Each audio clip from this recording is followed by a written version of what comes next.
Kay daghan man jud kaayo ang nag-request nato ani, so mao ni ato ang buhaton ron kaning Chorizo de Cebu. Ato gyud ning gipaningkamutan no para ma-share gyud ni nato ninyo. So dire magamit ta og 1/2 kilo or 500 grams nga ground pork kanang naay tambok. Nya magbutang ta og usa ka tibuok nga ahos, gipino ra ni nako sa food processor og gibutangan nako og tulo ka sili kanang labuyo. 1 and 1/2 teaspoon nga asin og mix sa white og black pepper. 2 and 1/2 teaspoon ako ang gibutang diha og 1 teaspoon nga seasoning powder. Nya 2 tablespoon nga tocino mix, 2 teaspoon nga fish sauce, 2 tablespoon nga cornstarch, dayon 1/2 cup plus 2 tablespoon nga sugar. I-mix na nato og tarong hangtod nga ma-combine ang ato ang mga ingredients. Kay nagamit man ta og tocino mix, so dili na kayo daghan ang ato ang mga ingredients nga gipambutang kay nanam na siya dala. Nya dire nagbutang ko og gamay nga red food color. Optional ra ni siya guys, pwede sad mo mogamit og paprika para pang color sa inyong chorizo. So depende sa inyong color nga gusto, kay lain-lain man ni color ang ato ang chorizo dire no, naay puwa kayo, naay pink, na say murag lusparon. Ya mao din ni ang ato ang panggamiton guys, kani mao ni ang casing sudlanan sa ato ang chorizo. Nya kaning hilo nga ako ang na-order di ni siya mao, so hilo ang ato ang iilis ana. Nya diri nato isod ang ato ang mixture. Mapalit ra ni ninyo sa online kay dito ra ko ni gi-order. Nya ato na ning ibutang diri ang ato ang mixture. Pwede pod nga i-marinate ninyo og pila ka oras kung lutuon ninyo diretso ang inyong chorizo. Nya kani ato ang casing kay dried man ni siya, ato asan ni siyang ihumol kadiyot, then hugasan nato og tarong. Nya inganaon nato pagbutang. Nya human nato butang kay iduot na ni nato ang mixture para masud diha sa ato ang casing.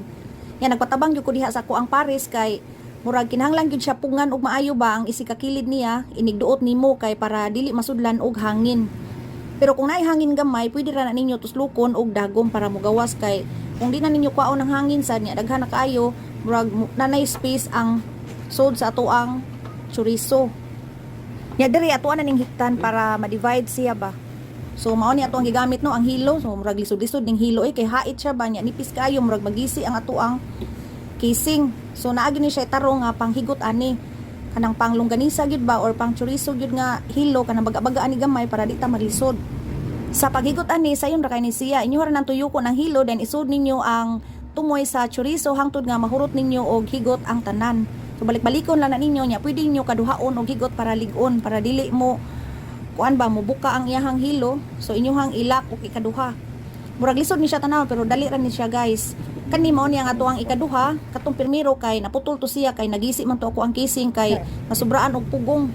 Mura lang gyud siya lisod tanahon inighikot pero dali ra gyud ni siya. Nya inigabot sa ikatulo kay butangan ninyo og space para kung ganahan mo magluto anhan ninyo putlon, dili mabuslot ang uban ba. Kaya mao na ni guys ang ato ang chorizo. Mura gyud siya longganisa tan-awon no pero pasensyahay lang sa ninyo kay ang ato ang casing manggod ang problema ani ang naabot ba kay kanang gamay kaayo. Kung ato pa ning i-divide og katulo kanang parehas diri sa tuang chorizo kay pertinag yung gagmaya mura na siya itlog sa pugo. So basin sa sunod makuha nato ang saktong sukod ani kay mao pa may pag-order gud nako. Gamiton lang tani kay sayang man pud mao may naabot. Ako sa detong gibutang sa freezer niya pagkaugma na ko ni giluto. Gibutangan ako na diha og 1 cup nga tubig.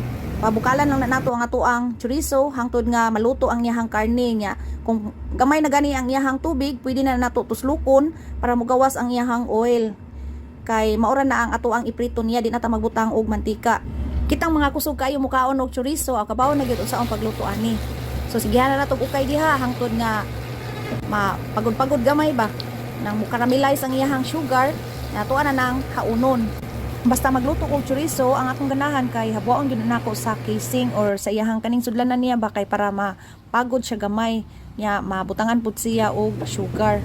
Ang gamito nato nga ground pork para sa tuang chorizo nindot gyud nga kanang ordinary lang kay daghan-daghan siya og tambok kay mao gyud nato ang chorizo no. Daghan gyud ang ganahan sa tuang chorizo diri kay tungod sa iyahang timpla nga mag-ilog ang iyahang parat, ang tamis ug ang iyahang pagka-spicy. Pero di pud ta palabi og kaon ani kay kahibaw na ta nga naa siya tambok so makadaot gyud na og pasubraan. Suway nga ninyo guys kay dali ra gyud kay ni siya buhaton. Nya diri na lang ta, daghang salamat.